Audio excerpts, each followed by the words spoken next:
Takže dámy a pánové, vážení hosté, abych vás chtěl všechny přivítat na dnešní akci na 7. ročníku akce Fire Show, která je spojena s výročím 120 let od založení SDH Košetice. Na závěr tohoto slavnostního odpoledne, nebo teda na začátek, pardon, na závěr, bude provedeno zahrání české státní hymny.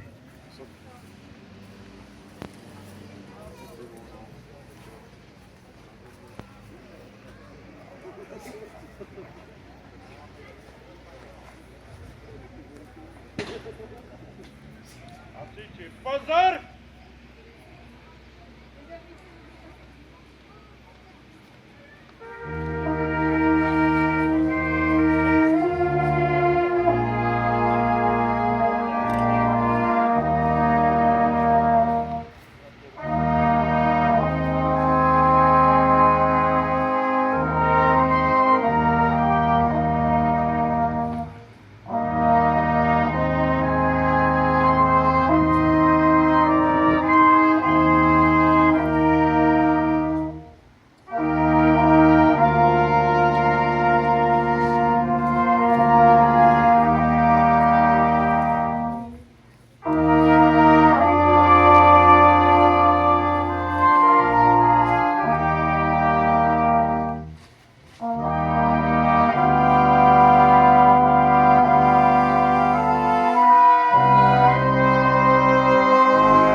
Takže já děkuji tady kapele Božejáci za slavnostní zahájení akce a nyní bych vás tady opět zase rád přivítal. Je důležité říci něco málo, proč tato akce se koná, jak se koná, proč je to právě zde.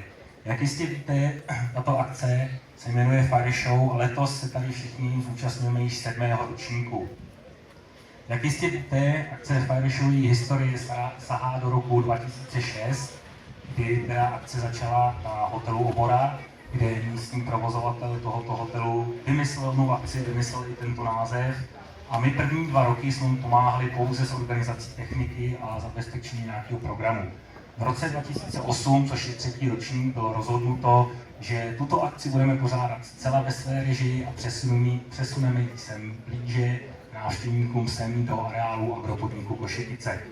Myslím si, že když to tady dneska vidíte, že to byla velice dobrá volba, že tento areál je velice vhodný prostor pro pořádání této akce.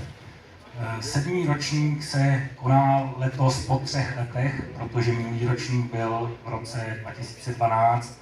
My jsme záměrně dělali další ročník v roce 2013 a dále, protože nechtěli jsme, aby jsme se trefili do akce Pyrokár, takže proto tato akce 3 ročníky nebyla a záměrně jsme ji sunuli na rok 2015, kdy náš sbor slaví 120 let od svého založení. Je nezbytné říci, že tato akce by se nemohla konat bez finanční i jiné podpory sponzorů a partnerů. Samozřejmě hlavním partnerem a sponzorem celé akce je obec Košetice, která vlastně sbor vždy podporuje a bez její podpory by tato akce nešla uskutečnit. Takže hlavní partner, nebo chcete-li sponzor, obec Košetice.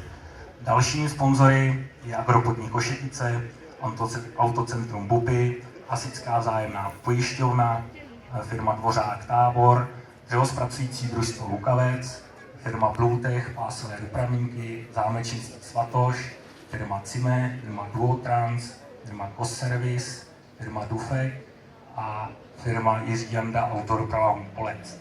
Tohle jsou všechno firmy nebo subjekty, které nás podporují finančně. Pak jsou samozřejmě partneři, kteří nás podporují hmotně, formou nějakého zapůjčení materiálu nebo nějakých předmětů, které jsou nezbytné pro pořádání této akce.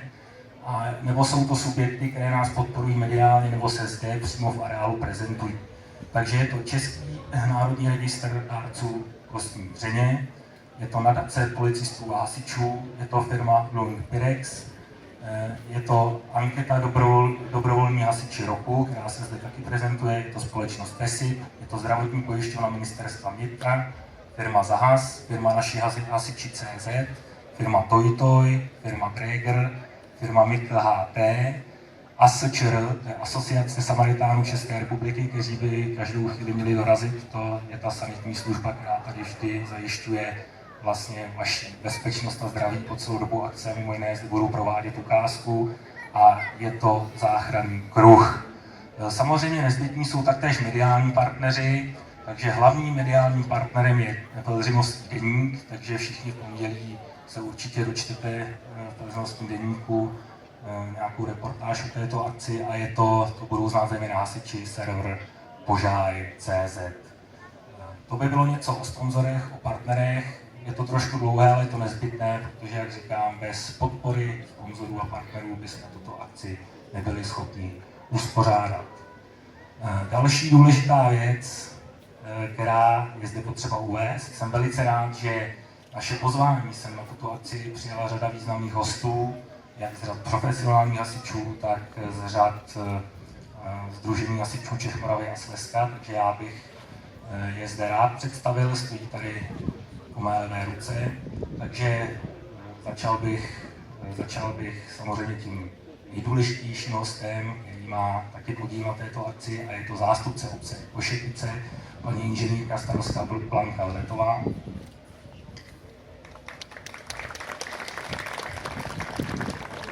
Dále bych zde představil zástupce Sdružení hasičů Čech, Moravy a Slezska. Takže prvním zástupcem je náměstek starosty Sdružení hasičů Čech, Moravy a Slezska, starosta krajského Sdružení hasičů kraje Vysočina a je to pan Jan Slámečka. Dále pak je to starosta okresního Sdružení hasičů okresu Pelhřimov a je to pan inženýr Jan Čekal. A dále je to vedoucí odborné rady mládeže a člen výkonného výboru okresního Sdružení hasičů okresu Pelhřimov, je to podporučík Jiří Hůla. Samozřejmě zde máme i velice vzácné hosty z řad hasičského záchranného sboru a chtěl bych zde přivítat krajského ředitele hasičského záchranného sboru kraje Vysočina, pana plukovníka inženýra Petra Beneše. A dále pak ředitele územního odboru Pelhřimov, pana plukovníka inženýra Jiřího Hernera.